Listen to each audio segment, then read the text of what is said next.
Olá, graça e paz, meu irmão e minha irmã. Estamos iniciando a leitura da Bíblia em 365 dias, uma dose de amor com a Palavra de Deus. Hoje, no 114º dia, trago para leitura e comentários bíblicos o livro de Josué, capítulo 7 e capítulo 8, livro de Jó, capítulo 28, e o livro de Mateus, capítulo 5, versículos 1 a 20. A minha recomendação é que todos tenham em mãos bloco de anotação, caneta ou lápis. A Bíblia, tão importante quanto a sua leitura diariamente, nos traz refrigério para a alma, sabedoria, sobretudo nos aproxima de Deus, fortalecendo assim a nossa fé e esperança. Meu irmão e minha irmã, todos nós temos a necessidade de estarmos em comunhão com Deus diariamente. Comunhão esta através da leitura da Bíblia, através do estudo, o ouvir os nossos devocionais, orar junto conosco. Estamos vivendo dias em que cada um tem a sua verdade, ainda que nem saibam que estão vivendo uma mentira. Cada um quer viver a sua verdade, melhor, vender a sua verdade. O mundo está buscando validações por opiniões, e por falar em mundo, Satanás não está aqui para roubar o seu carro, sua casa, seu apartamento, seu lar, relógio, sua roupa. Ele veio para roubar esta semente no qual está sendo semeada agora, neste exato momento, para a sua vida, a sua fé e os propósitos que Deus tem para você. Eu lhe convido a repetir estas palavras diante do trono de Deus. Senhor, revele a compreensão de sua palavra.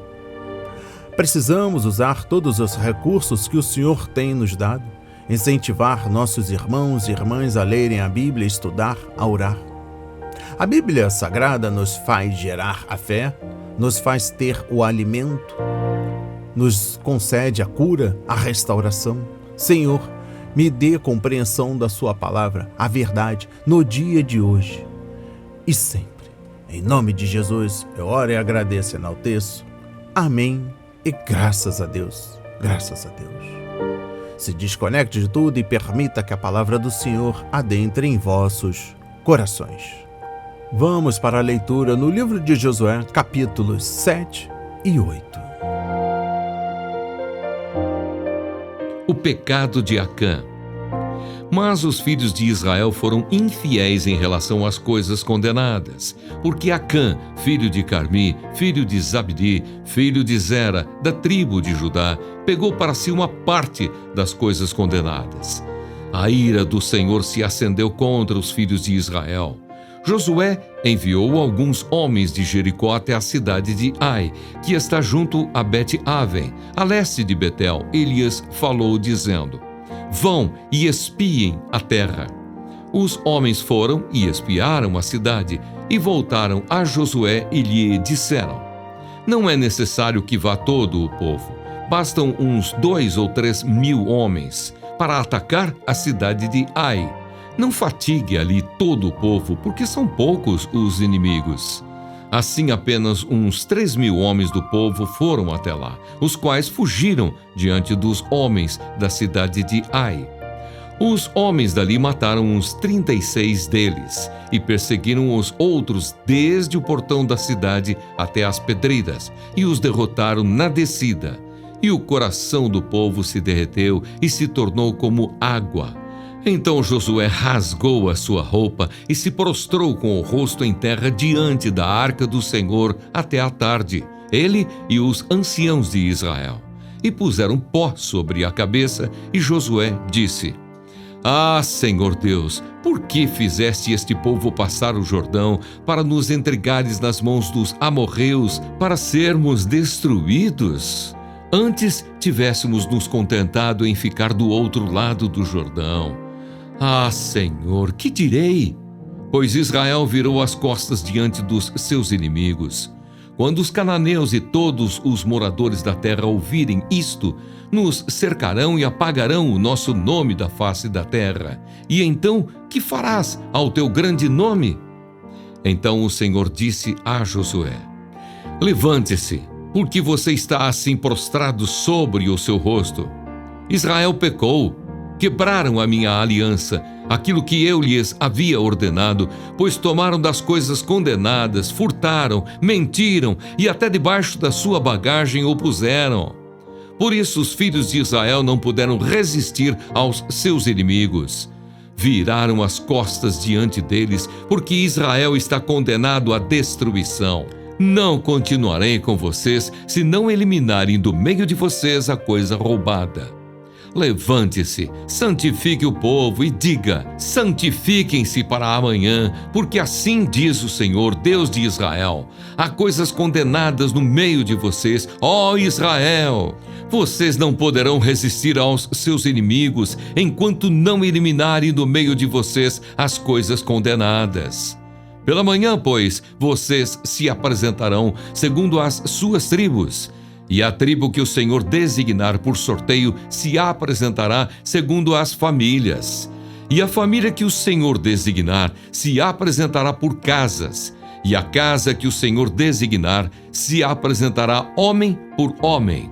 Aquele que for achado com a coisa condenada será queimado, ele e tudo o que tiver, porque quebrou a aliança do Senhor e cometeu um ato infame em Israel. Então Josué se levantou de madrugada e fez com que Israel se apresentasse segundo as suas tribos. E a sorte caiu sobre a tribo de Judá.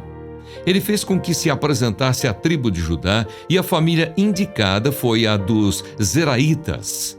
Fez com que se apresentasse a família dos Zeraitas, homem por homem, e a família indicada foi a de Zabdi. E fazendo com que se apresentasse a família de Zabdi, homem por homem, o indicado foi Acã, filho de Carmi, filho de Zabdi, filho de Zera, da tribo de Judá. Então Josué disse a Acã: meu filho, dê glória ao Senhor, Deus de Israel, e renda louvores a Ele. E conte-me agora o que foi que você fez. Não me esconda nada. Acã respondeu a Josué: é verdade, eu pequei contra o Senhor, Deus de Israel, e fiz assim e assim. Quando vi entre o despojo uma boa capa babilônica, uns 2,5 quilos de prata e uma barra de ouro pesando mais de meio quilo, cobicei essas coisas e as peguei para mim. E eis que estão escondidas na terra, no meio da minha tenda, e a prata por baixo. Então Josué enviou mensageiros que foram correndo à tenda de Acã. E eis que tudo estava escondido nela, e a prata estava por baixo.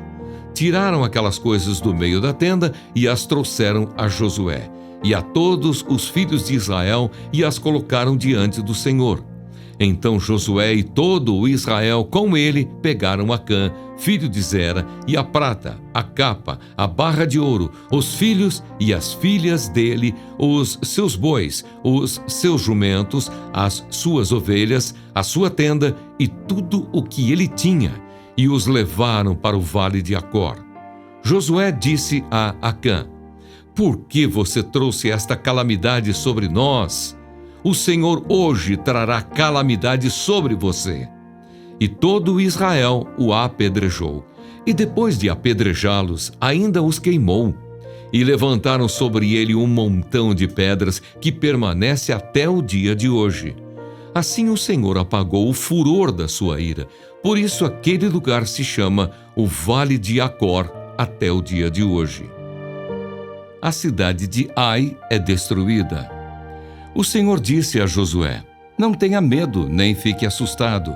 Leve com você toda a gente de guerra, prepare-se e marche contra a cidade de Ai. Eis que entreguei em suas mãos o rei de Ai, o seu povo, a sua cidade e a sua terra.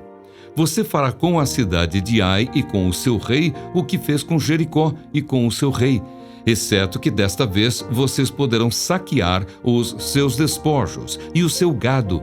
Ponha emboscadas a cidade por detrás dela. Então Josué se preparou com toda a gente de guerra para marchar contra a cidade de Ai. Josué escolheu 30.000 homens valentes e os enviou de noite. Deu-lhes uma ordem dizendo: ponham-se de emboscada contra a cidade por detrás dela. Não se distanciem muito da cidade e todos estejam alertas. Eu e todo o povo que está comigo nos aproximaremos da cidade, e quando eles saírem contra nós, como da primeira vez, fugiremos deles. Vamos deixar que saiam atrás de nós, até que os tiremos da cidade, porque dirão: estão fugindo de nós como da primeira vez. Assim fugiremos deles. Então vocês sairão da emboscada e tomarão a cidade, porque o Senhor, o seu Deus, entregará a cidade nas mãos de vocês. Depois de tomar a cidade, ponham fogo nela. Façam segundo a palavra do Senhor. Vejam bem, é isto que estou ordenando a vocês. Assim Josué os enviou e eles se foram à emboscada e ficaram entre Betel e Ai, a oeste da cidade de Ai. Porém Josué passou aquela noite no meio do povo. Josué se levantou de madrugada, convocou o povo e marcharam ele e os anciãos de Israel diante do povo contra a cidade de Ai. Marcharam também todos os homens de guerra que estavam com ele. Aproximaram-se e chegaram em frente da cidade e acamparam do lado norte de Ai. Havia um vale entre eles e a cidade de Ai. Josué reuniu uns 5.000 homens e os pôs entre Betel e Ai, em emboscada, a oeste da cidade. Assim foi disposto o povo, todo o acampamento ao norte da cidade e a emboscada a oeste dela. E naquela noite Josué foi até o meio do vale. E aconteceu que, ao ver isso, o rei da cidade de Ai e os homens daquele lugar se apressaram e, levantando-se de madrugada, saíram de encontro a Israel à batalha, diante das campinas, porque o rei não sabia que uma emboscada estava armada contra ele atrás da cidade. Josué e todo o Israel fizeram de conta que estavam sendo derrotados por eles e fugiram pelo caminho do deserto. Por isso todo o povo que estava na cidade foi convocado para os perseguir. E perseguiram Josué e foram afastados da cidade. Nenhum só homem ficou em Ai, nem em Betel. Todos saíram atrás dos israelitas. Deixaram a cidade aberta e perseguiram Israel. Então o Senhor disse a Josué: estenda na direção da cidade de Ai a lança que você tem na mão, porque entregarei a cidade nas suas mãos. E Josué estendeu a sua lança na direção da cidade. Então a emboscada se levantou apressadamente do seu lugar, e ao estender ele a mão, vieram à cidade e a tomaram. E apressaram-se e puseram fogo nela. Quando os homens da cidade de Ai se viraram para trás, olharam, e eis que a fumaça da cidade subia ao céu, e não puderam fugir nem para um lado nem para outro, porque o povo que fugia para o deserto se voltou contra os que os perseguiam. Quando Josué e todo o Israel viram que a emboscada havia tomado a cidade e que a fumaça da cidade subia, voltaram e atacaram os homens de Ai. Da cidade saíram os outros ao encontro do inimigo, que assim ficou no meio de Israel, uns de uma parte, outros de outra. E os atacaram de tal maneira que nenhum deles sobreviveu, nem escapou. Porém, o rei da cidade de Ai foi capturado com vida e levado a Josué.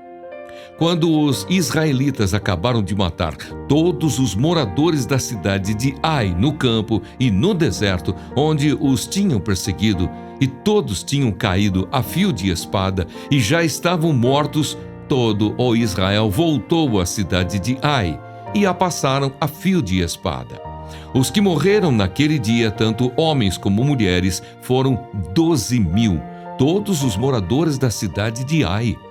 Porque Josué não retirou a mão que havia estendido com a lança, até haver destruído totalmente os moradores da cidade.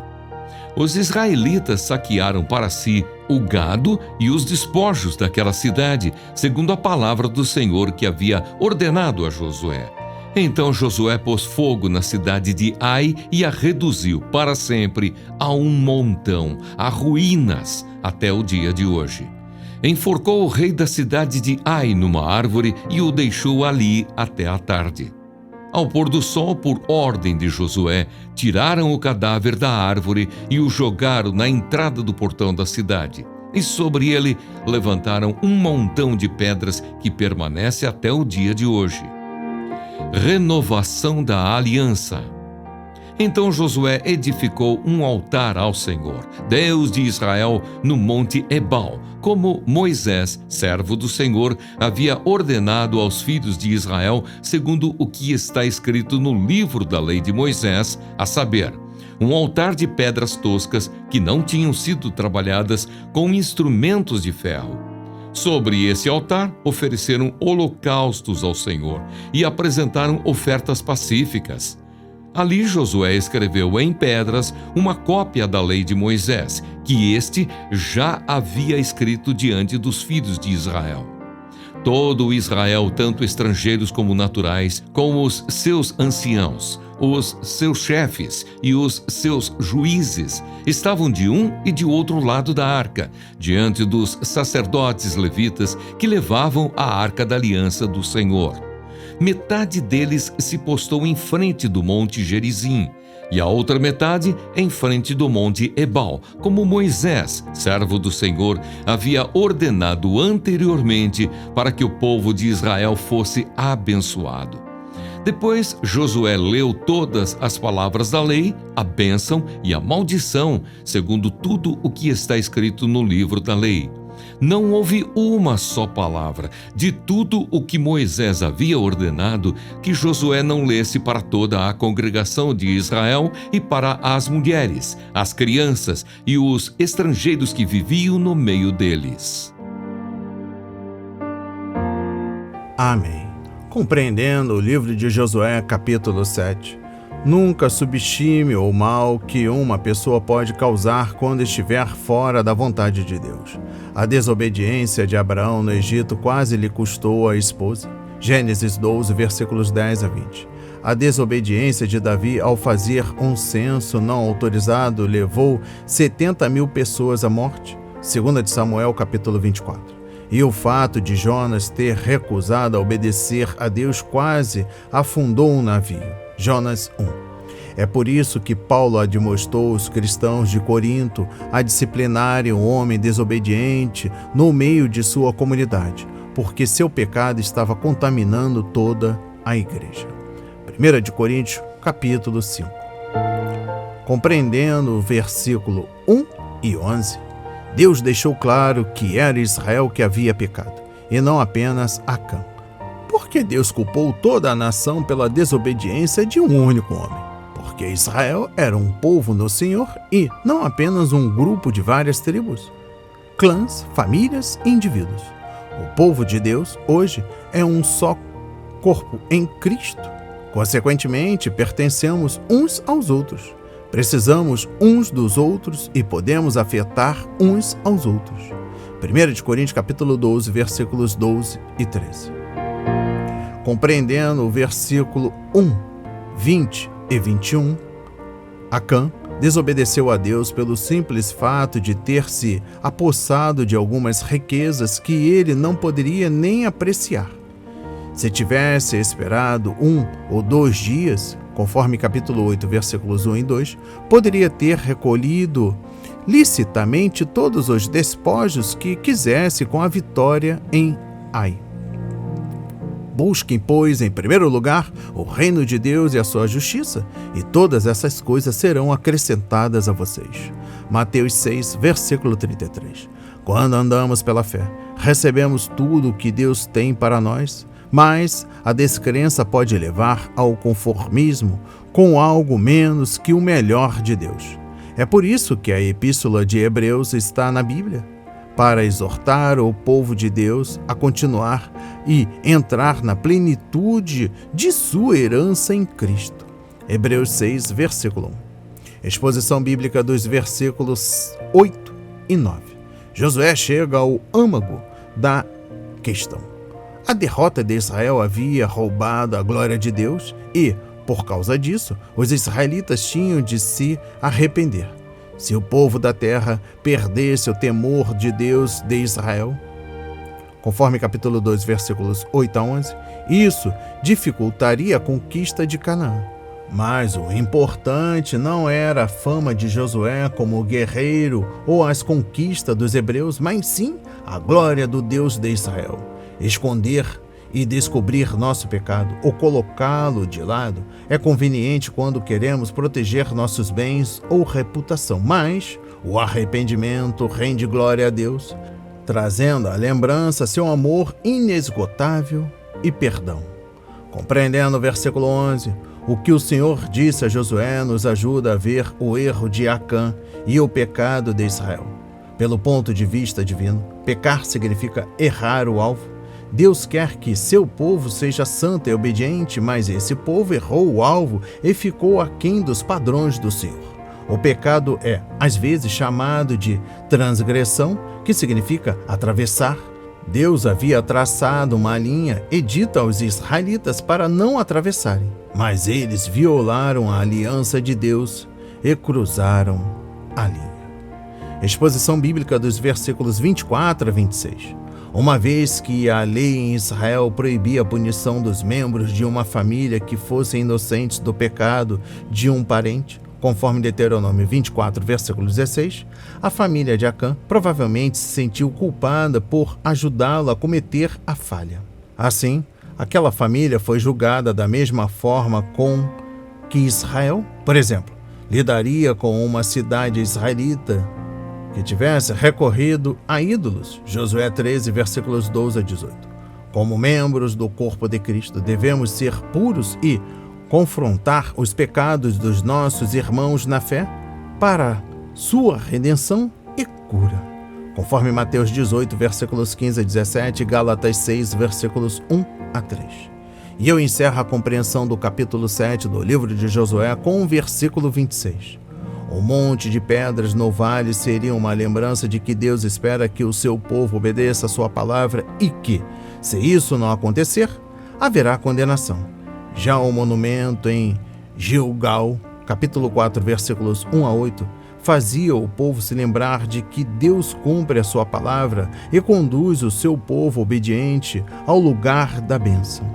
Os dois memoriais são necessários na caminhada de fé.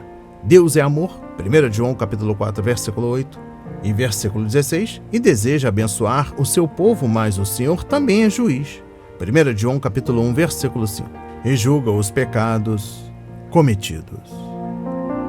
Compreendendo o capítulo 8 do livro de Josué, exposição bíblica dos versículos 1 e 2. Uma vez que a nação de Israel tivesse julgado o pecado que contaminou seu acampamento, Deus estava livre para falar com os israelitas em sua misericórdia e conduzi-los a novas conquistas. O Senhor firma os passos de um homem quando a conduta deste o agrada. Ainda que tropece, não cairá, pois o Senhor o toma pela mão. Salmos 37, versículos 23 e 24. Há pecados em seu coração no momento? Arrependa-se logo, para que seu relacionamento com Deus possa ser restaurado. Compreendendo o versículo 2, Deus sempre tem um plano para o seu povo seguir, e a única maneira de obtermos a vitória é obedecer às instruções divinas.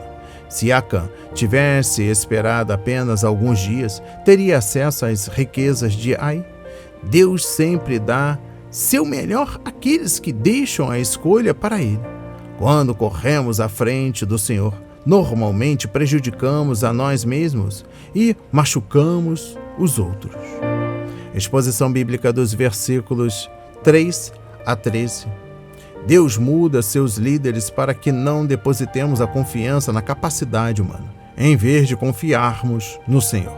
Ele também muda seus métodos para não dependermos de nossa experiência pessoal em lugar das promessas divinas.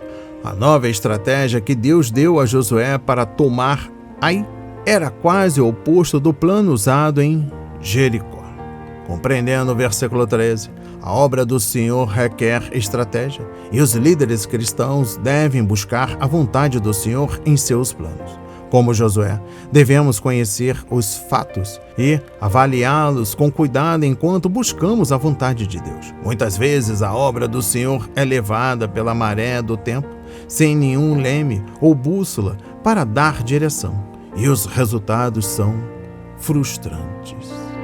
Compreendendo o versículo 23 e 29, o rei de Ai foi morto. Este foi o último ato simbólico da vitória completa de Israel. O rei não tinha mais exército. súditos ou cidade, pois o Senhor havia destruído tudo.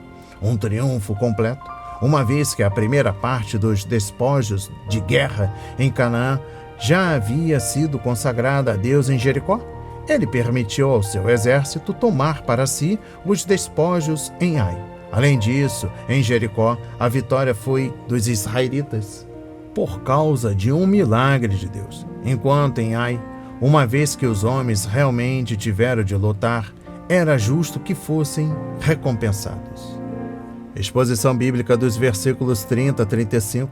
Josué interrompeu as atividades militares para dar a Israel a oportunidade de assumir um novo compromisso com a autoridade do Senhor, conforme expresso em sua lei. Compreendendo o versículo 31, na construção do altar, Josué teve o cuidado de obedecer a Êxodo 20:25 e não usar qualquer ferramenta para trabalhar as pedras apanhadas no campo. Nenhuma obra humana deve ser associada ao sacrifício, para que os pecadores não pensem que suas obras podem salvá-los. Efésios 2, versículos 8 a 9. Deus pediu um altar simples de pedra e não algo concebido e decorado por mãos humanas. Não é a beleza da religião criada pelo homem que proporciona perdão ao pecador, mas sim o sangue sobre o altar. Levítico 17, versículo 11. Exposição bíblica dos versículos 32 e 33. Os cristãos hoje têm a palavra de Deus escrita no coração pelo Espírito Santo de Deus. Romanos 8, versículos 1 a 4 e 2 de Coríntios, capítulo 3. A lei escrita em pedras era externa e podia orientar as pessoas, mas nunca transformá-las internamente.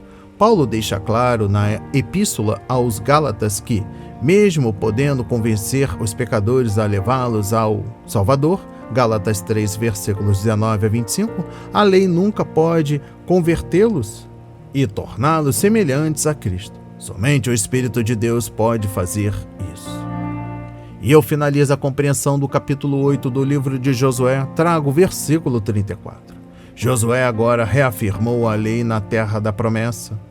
Embora os cristãos não estejam debaixo da lei, mas, em vez disso, debaixo da graça, conforme Romanos 6, versículos 14, capítulo 7, versículos 1 a 6, isso não significa que podemos viver da maneira que nos agrada e ignorar a lei de Deus ou desfrutá-la. Não somos salvos por guardar leis, nem santificados por tentar cumprir estatutos, mas as justas exigências da lei são plenamente satisfatórias em nós, enquanto andamos no poder do Espírito Santo. Romanos 8, versículo 4. Vamos para a leitura no livro de Jó, capítulo 28. Elogio da sabedoria.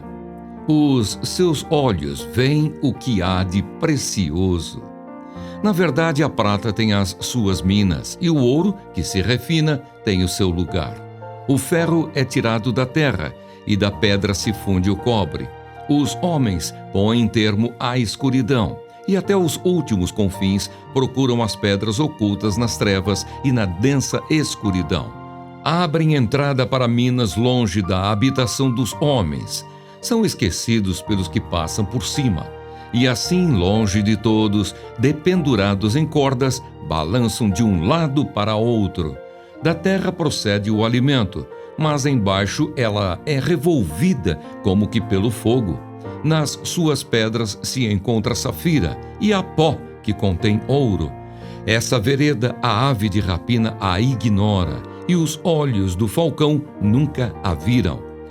Feras majestosas nunca pisaram essa vereda, e nenhum leão passou por ali.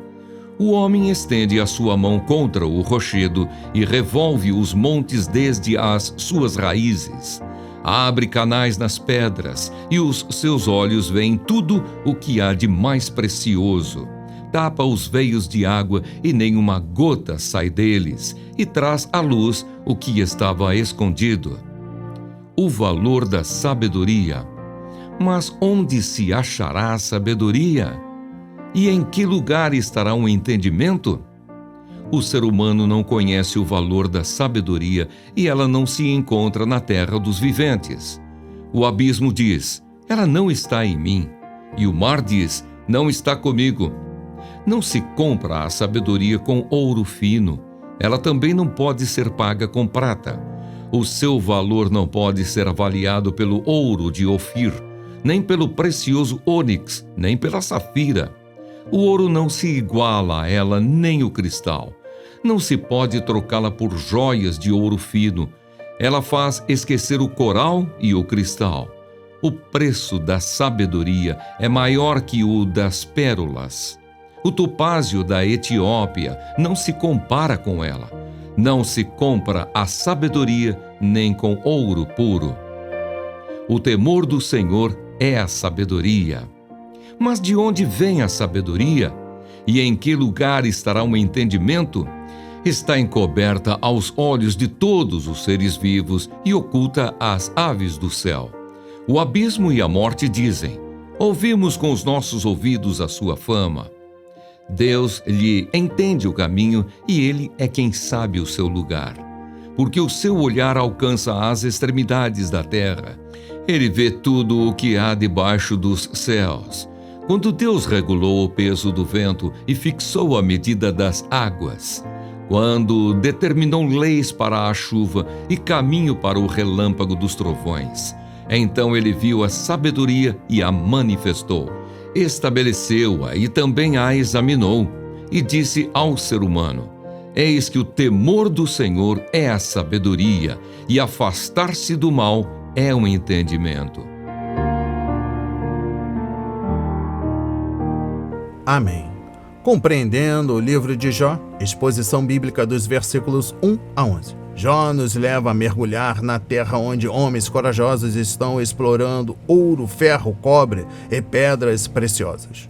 Os metais e as pedras preciosas são muitas vezes usados nas escrituras como símbolos de sabedoria. Conforme Provérbios 2, versículos 1 a 10, capítulo 3, versículos 13 a 15, capítulo 8, versículos 10 a 21 e 1 de Coríntios, capítulo 3, versículos 12 a 23. Uma vez que encontramos a sabedoria, devemos refiná-la na fornalha e cunhá-la para uso prático. Paulo disse que o oposto da sabedoria de Deus é a sabedoria humana, madeira, peno ou palha. Materiais que não são bonitos, duráveis ou valiosos. 1 de Coríntios, capítulo 3, versículo 12. Podemos encontrar madeira, feno e palha na superfície da terra. Se quisermos verdadeiros tesouros, no entanto, temos que cavar fundo. Compreendendo o versículo 12, Jó descreve como as pessoas trabalham arduamente e enfrentam grandes perigos para encontrar riquezas materiais. Elas abrem túneis em trechos e arriscam a vida para enriquecer. Por que os homens e mulheres não investem esse mesmo esforço para obter a sabedoria de Deus? A palavra do Senhor é como uma mina profunda cheia de tesouros preciosos. Contudo, o cristão deve se esforçar para descobrir suas riquezas. Exposição bíblica dos versículos 15 a 19. As pessoas hoje pensam que podem obter ou realizar qualquer coisa se tão somente tiverem dinheiro suficiente. Governos destinam fatias cada vez maiores de seus orçamentos para promover o desenvolvimento, criar empregos, preservar o meio ambiente e combater o crime. Embora o dinheiro seja necessário para sobrevivermos na sociedade moderna, ele não faz tudo, nem é tudo o que o mundo diz. Dar valor ao que o dinheiro pode comprar é bom. 1 Timóteo capítulo 6, versículo 17. Desde que não percamos as coisas que ele não pode comprar. E eu finalizo a compreensão do livro de Jó, capítulo 28, com a exposição bíblica dos versículos 20 a 28. A sabedoria vem somente de Deus. Suba até onde os pássaros voam, e você não encontrará a sabedoria ali. Desça até onde estão a destruição e a morte, e a sabedoria não estará ali. Somente o Senhor sabe onde encontrar a sabedoria, pois Ele vê tudo. Jó responde à sua pergunta: onde está a sabedoria? Capítulo 28, versículo 28. No temor do Senhor está a sabedoria, e evitar o mal é ter entendimento. Conforme livro de Salmos, capítulo 111, versículo 10, e Provérbios 1, versículo 7, e capítulo 9, versículo 10. Isso também resume a descrição de Jó feita por Deus? Jó capítulo 1, versículo 8, capítulo 2, versículo 3. Assim, a despeito do que seus amigos diziam sobre ele, Jó era um homem de sabedoria. Vamos para a leitura no livro de Mateus capítulo 5, versículos 1 a 20.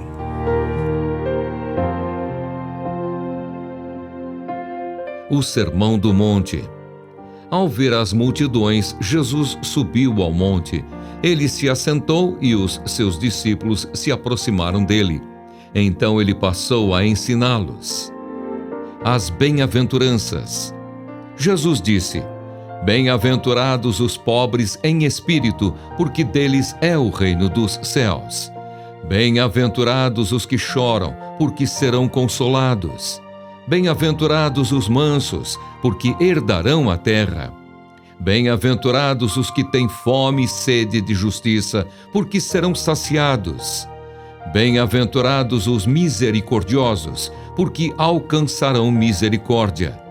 Bem-aventurados os limpos de coração, porque verão a Deus. Bem-aventurados os pacificadores, porque serão chamados filhos de Deus.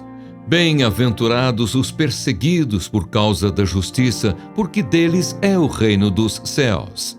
Bem-aventurados são vocês quando por minha causa os insultarem e os perseguirem, e mentindo disserem todo mal contra vocês. Alegrem-se e exultem, porque é grande a sua recompensa nos céus, pois assim perseguiram os profetas que vieram antes de vocês. Sal e luz.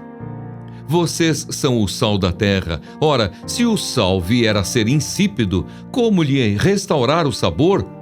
Para nada mais presta senão para, lançado fora, ser pisado pelos homens. Vocês são a luz do mundo.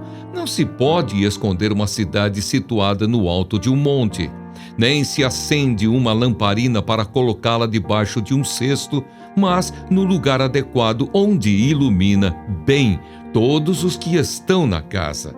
Assim brilhe também a luz de vocês diante dos outros, para que vejam as boas obras que vocês fazem e glorifiquem o Pai de vocês que está nos céus.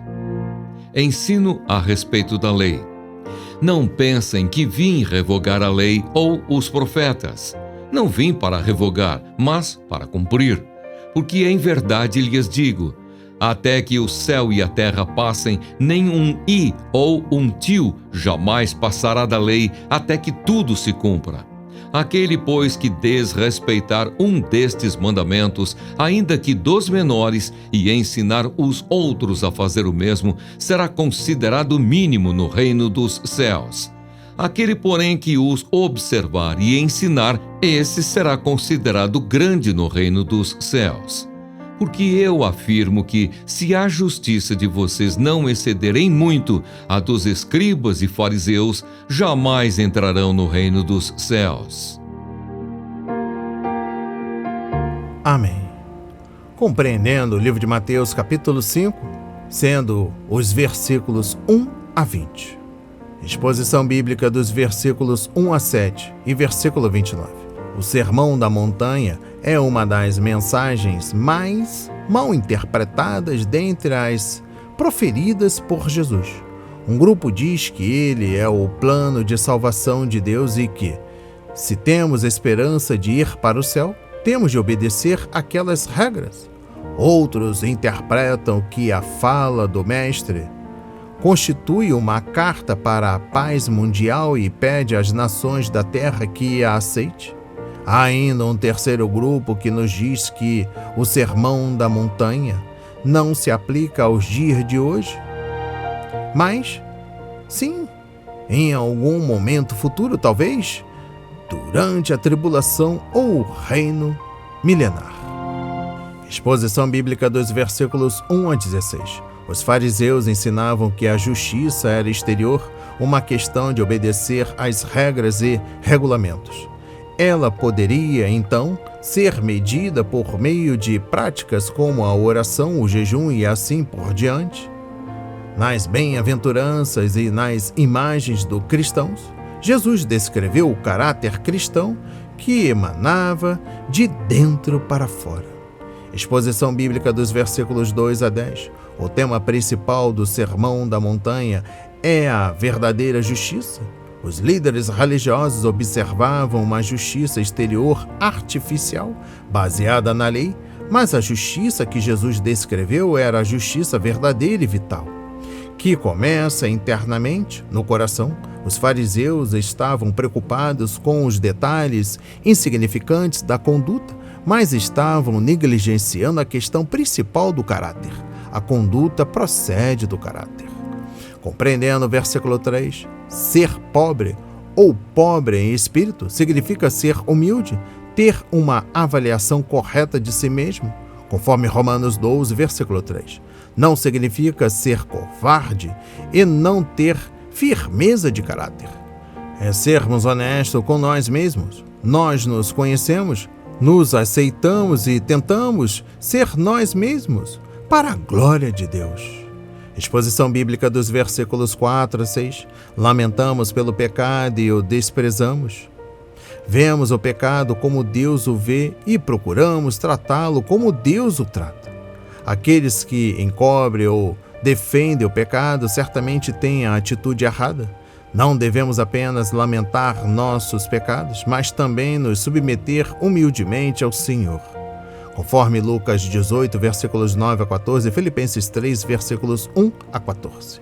Exposição bíblica dos versículos 7 a 9. Conhecemos a misericórdia de Deus quando confiamos em Cristo, conforme Efésios 2, versículos 4 a 7.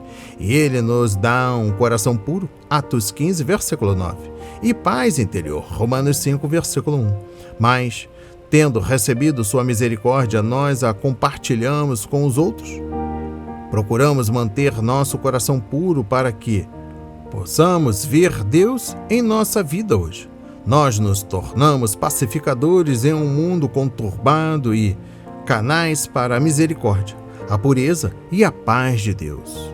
Exposição bíblica dos versículos 10 a 16. Ser um cristão dedicado não é fácil. Nossa sociedade não é amiga do Senhor nem do povo de Deus. Queiramos ou não, existe conflito entre nós e o mundo. Por quê, irmão? Porque somos diferentes e temos atitudes diferentes das do mundo. Ao lermos as bem-aventuranças, descobrimos que elas representam uma visão radicalmente diferente da do mundo. O mundo elogia o orgulho, não a humildade. O mundo endossa o pecado, especialmente se a pessoa sair impune. Ele está em guerra com Deus, enquanto o Senhor está buscando se reconciliar com os seus inimigos e torná-los seus filhos. E temos de esperar ser perseguidos se estivermos vivendo como Deus quer que vivamos. Exposição bíblica dos versículos 17 a 20. Jesus claramente afirmou que havia vindo para honrar a lei e ajudar o povo de Deus a amá-la, aprendê-la e vivê-la. Ele não aceitaria a justiça artificial dos líderes religiosos, que eram apenas um disfarce exterior. Sua religião era um ritual morto, não um relacionamento vivo. Essa religiosidade era superficial, incapaz de se reproduzir nos outros de um modo vivo. Ela os deixava orgulhosos, não humildes, e os levava à escuridão, não à liberdade. Compreendendo o versículo 17, Jesus não destruiu a lei ao combatê-la, ele acabou com ela ao cumpri-la. Talvez uma ilustração deixe isso mais claro. Se tivermos uma semente, podemos destruí-la de uma maneira ou de outra. Podemos colocá-la sobre uma rocha e deixá-la em pedaços com um martelo, ou então podemos plantá-la no chão e deixar que ela mesma deixe de existir, transformando-se em uma grande árvore. E eu encerro a leitura da Bíblia e também da compreensão do livro de Mateus, capítulo 5, versículos 1 a 20, destacando o versículo 20. Não obedecemos a uma lei externa por causa do medo. Não, os cristãos hoje obedecem a uma lei interna e vivem por causa do amor. O Espírito Santo nos ensina a palavra e nos capacita a obedecê-la. Pecado ainda é pecado e Deus ainda o castiga. Na verdade, nós, nesta presente era, somos ainda mais responsáveis porque fomos ensinados e recebemos mais luz. Recebam essas palavras na autoridade de Jesus.